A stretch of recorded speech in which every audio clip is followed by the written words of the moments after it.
Mesdames et messieurs, bonjour et bienvenue au journal de 13h. Dans les titres ce jour, c'est parti pour la campagne gouvernementale contre la Covid-19 au Bénin. Le ministre d'État Ablaye Biotchane a officiellement lancé la dite campagne à la mairie d'Abomey-Calavi. Les détails dans cette édition. Le préfet Christophe Megbedji a entamé ce lundi sa tournée statutaire de 2021 dans le département du Koufou. Au cours de son périple, il a été reçu à la Maison des Jeunes de Tove-Clin. En France, les Gilets jaunes célèbrent aujourd'hui leur 3e anniversaire, occasion pour ces derniers de faire le bilan de la lutte. C'est tout pour le sommaire, le développement dans un instant.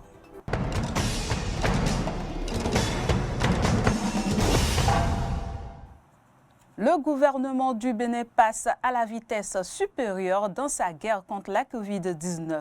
60 jours ont été décrétés pour accélérer la vaccination anti-Covid-19. La campagne dans ce sens a été lancée ce mardi à la mairie d'Abomey-Calavi. Compte rendu Frédéric Espoir Roumambou. Passer de la campagne de vaccination de routine à une campagne accélérée. Et c'est pour ça que 3 ministres, 2 ambassadeurs et bien d'autres autorités à divers niveaux de responsabilité ont été mobilisés et sont accueillis à l'hôtel de ville de la commune d'Abomey-Calavi ce mardi. Une mobilisation qui en vaut la chandelle quand on sait que c'est pour lancer une riposte contre la pandémie du siècle, la Covid-19. Le nouveau grand fléau des temps modernes qui a brutalement pris de court le monde entier, après avoir surgi dans le quotidien des hommes depuis quelques années maintenant, 2019 plus précisément. Mais passé les tout premiers moments de panique et ayant globalement pris la mesure de la situation, chaque pays, à l'instar du nôtre, a conçu et a mis en œuvre diverses stratégies de riposte. Depuis 2019, le Bénin, à l'instar des autres pays de la planète, fait face aux ravages ou plutôt à la razzia du virus. Les chiffres dans le monde ne cessent d'augmenter, à en croire le représentant résident de l'OMS. Au total, 252 954 000 cas de Covid-19 ont été confirmés et plus de 5 95 000 personnes en sont décédées dans le monde. 3% de ces cas ont été enregistrés en Afrique, soit 7 111 000 cas et 179 000 décès. Au Bénin, le nombre cumulé de cas est de 24 833 avec 161 décès.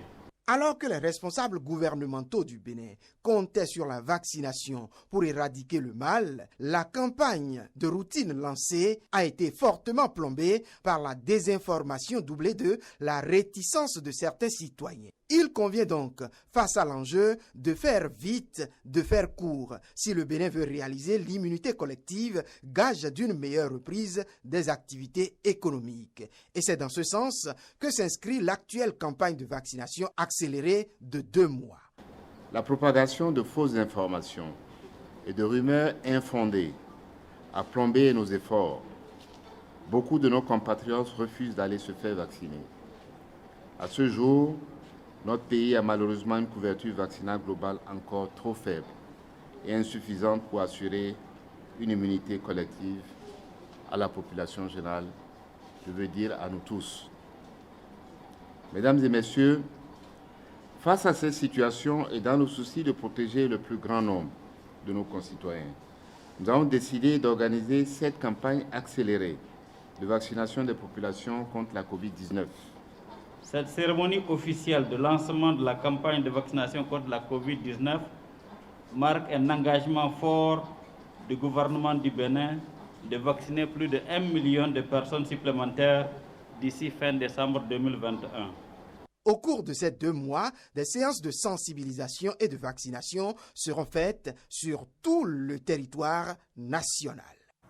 Restons dans le même registre de la campagne vaccinale contre la Covid-19. Eden TV et Diaspora FM ont aussi lancé lundi une quinzaine de vaccinations contre la Covid-19 ainsi que pour le respect continuel des mesures barrières afin que cette pandémie soit définitivement éradiquée de notre pays. À cet effet, l'honorable Claudine Fiavi-Prudencio, présidente de l'Institut national de la femme, a adressé un message à l'endroit de toute la population béninoise. Suivez ses propos au micro de Julian Kitty.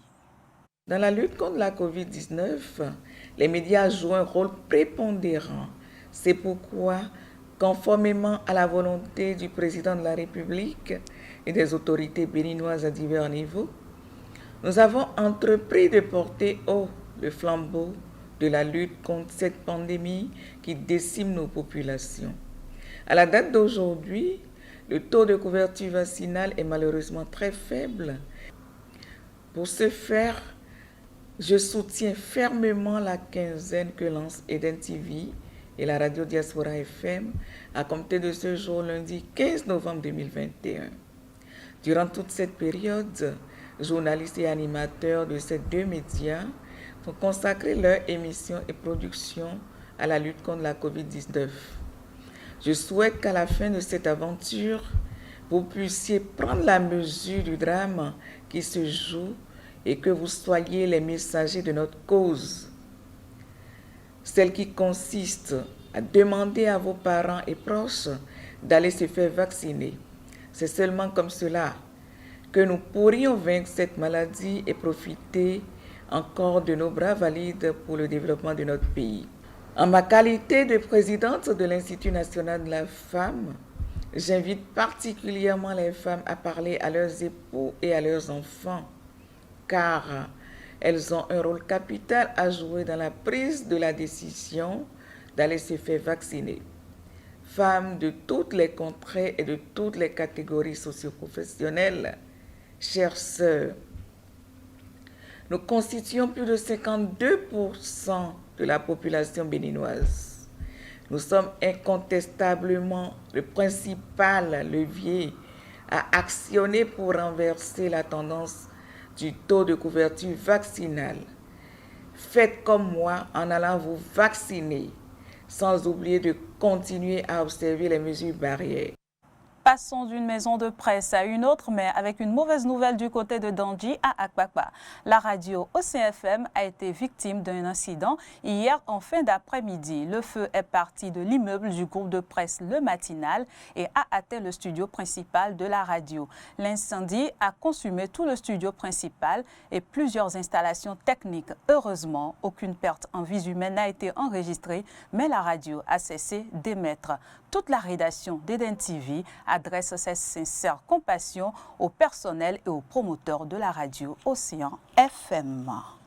Le ministre des Affaires étrangères et de la coopération et l'ambassadeur du Japon près le Bénin ont signé hier l'échange de notes du projet de renforcement des systèmes d'alimentation en eau potable dans les départements du Koufo et du Plateau. Ce acte marque l'accord du Japon à octroyer au Bénin un montant d'environ 16 milliards de francs CFA pour la réalisation du projet. Vous aurez les détails dans nos prochaines éditions.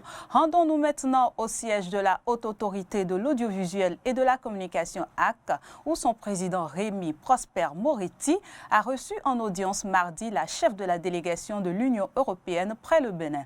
Entre autres sujets abordés au cours des échanges, en présence de quelques cadres de son cabinet, l'appui de l'Union européenne aux médias et le rôle de ceux-ci dans la lutte contre la désinformation. À la sortie d'audience, Sylvie Hartleff, représentante résidente de l'Union européenne au Bénin, s'est confiée à la presse. Suivez.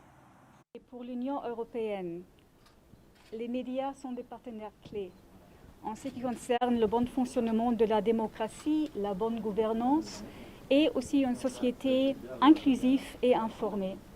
Et avec le président de l'AAC, nous avons échangé sur le rôle constitutionnel de l'AAC, aussi sur l'appui de l'Union européenne aux médias et aussi sur le rôle crucial des médias en ce qui concerne la lutte contre la désinformation. Et comme vous le savez, dans le contexte de Covid-19, nous avons connu beaucoup des informations, aussi ici au Bénin. Et j'aime bien vous remercier pour votre travail important en ce qui concerne l'information de la société. À la suite de la chef de la délégation de l'Union européenne près le Bénin, le président de la HAC a également reçu en audience le bureau de la Fédération des associations nationales des acteurs de la médecine traditionnelle du Bénin, entendez Fana Metrab. Conduit par son président Basile Badjito, le bureau est allé plaider pour que la mesure d'interdiction des publicités des tradithérapeutes sur les chaînes de radio et télévision soit revue. Voici un extrait de ses propos au micro de Clémence Tonoukoin. Voir la HAC, discuter avec la HAC et lui expliquer notre nouvelle organisation, l'assainissement que nous sommes en train de faire au sein de notre corporation et lui demander comment et dans quelle mesure nous pouvons l'accompagner. Parce que ce n'est pas tous les praticiens qui sont mauvais. Dans toutes les corporations, comme vous le savez, il y a des brebis galeuses. Mais les brebis galeuses, il faut les sortir du troupeau et continuer le travail. Parce que les praticiens, les vrais, nous en avons. Et c'est la médecine mère.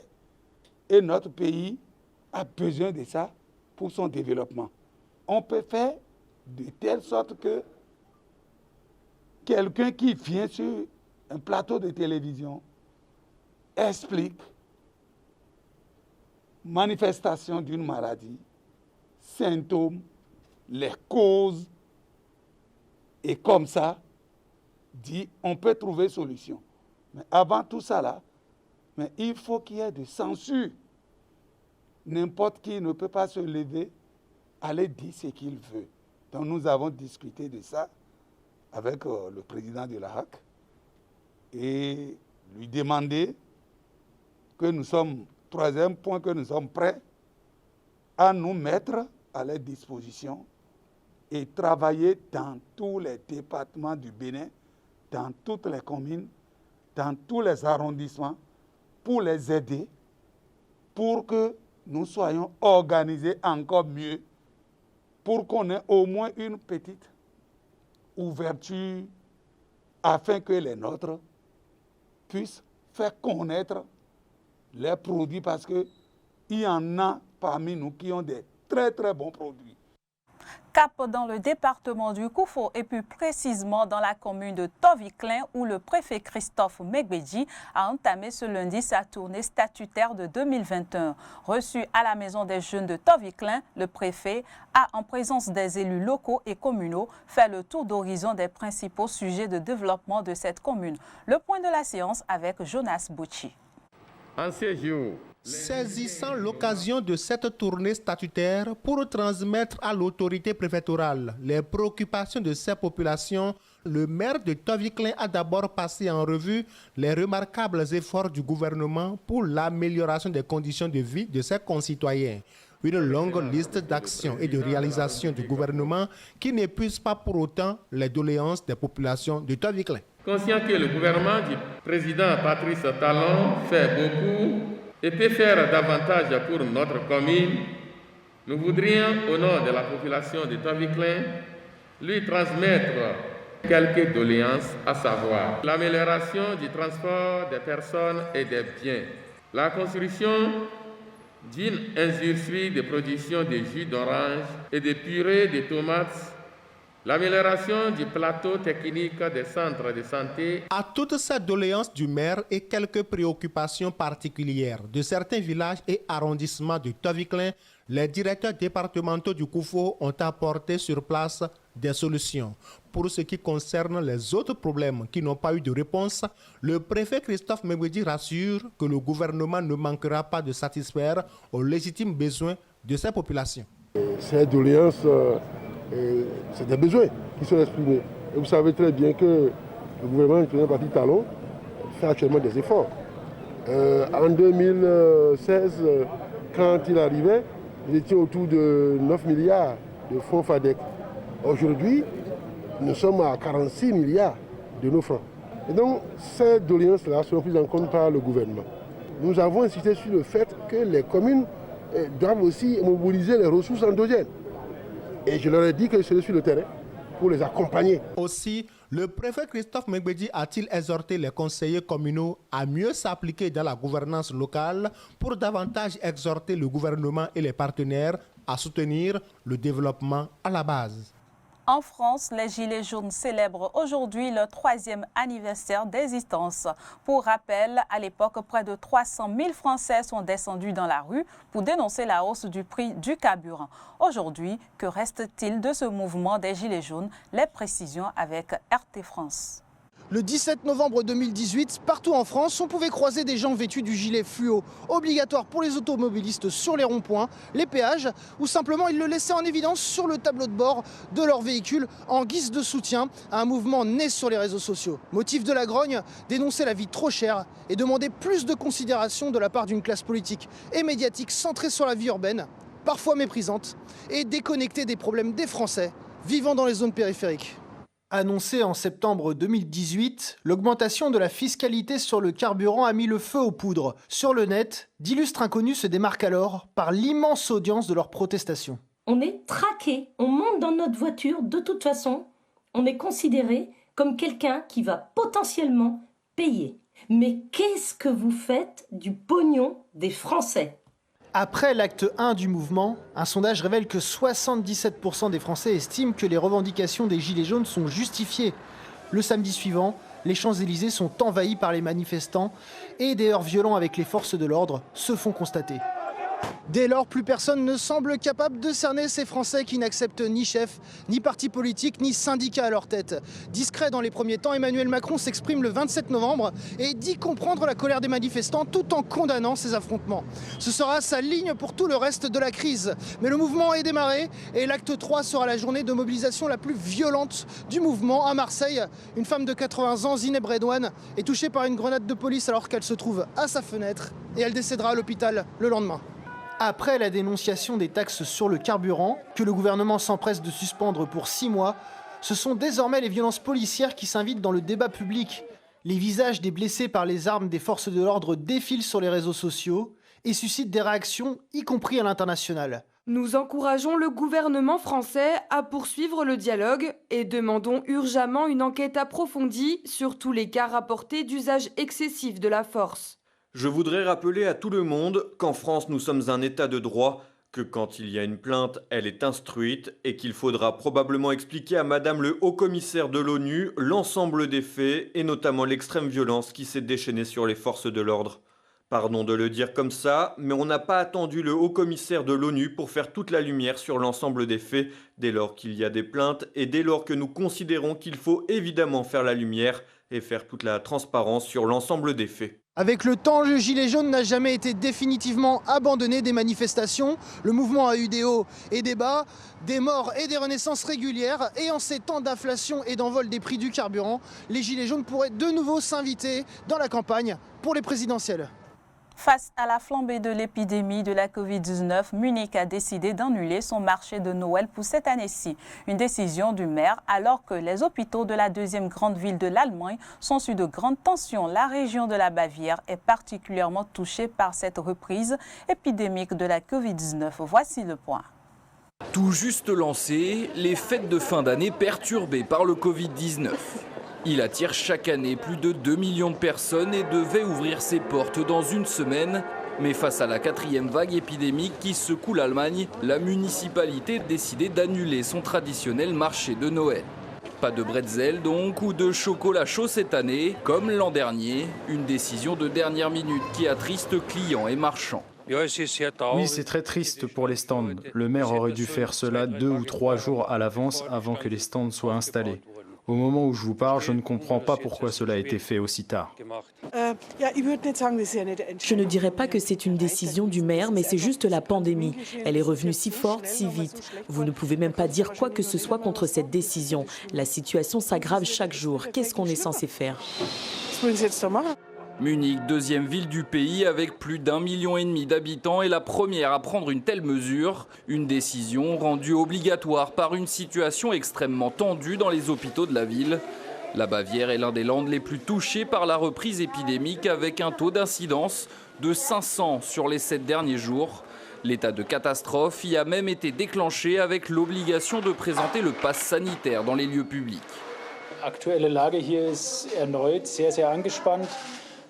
La situation actuelle est à nouveau très tendue. Nous avons 13 patients en soins intensifs, c'est 3 fois plus que ce que nous pouvons prendre en charge dans des conditions normales. En raison de la reconduction de l'état d'urgence, nous avons encore augmenté notre capacité afin de prendre en charge tous les patients supplémentaires. Mais cela se fait au détriment du personnel. Plus globalement, c'est tout le pays qui prend de plein fouet cette 4e vague. Mardi, l'Allemagne a enregistré un nouveau record d'incidence et le nombre de nouvelles infections au Covid-19 a grimpé jusqu'à plus de 32 000 nouveaux cas en 24 heures. Une flambée des contaminations difficilement endiguée par la vaccination.